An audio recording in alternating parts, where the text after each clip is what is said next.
Для того, чтобы найти свой стиль и не только в одежде, нужно найти себя сначала внутри, понять, кто ты есть.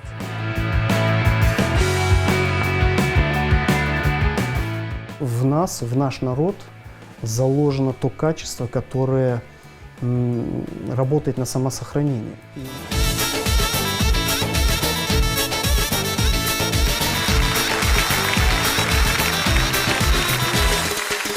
Aylandı, aylandı, senin başın aylandı.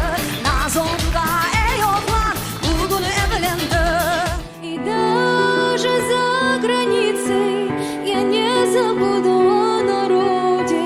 В сердцах любовь искрится к своей земле, к своей природе. Can, can, canlısız, cennetsin herkes. Oynap yırla sevdalar, yaşa canlısız, yaşa canlısız. Yalandan sarhoşlandım, yürekten yaralandım, sevgiden azaplandım. Hiç suç bu değilsin sen.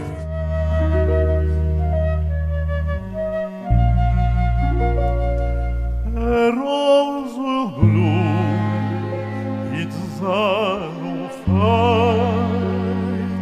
so does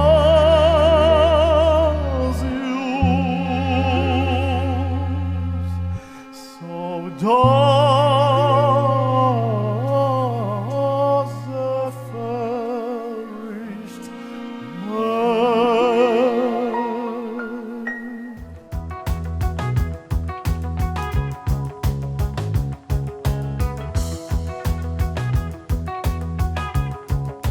Mına akçalar. Cedvel.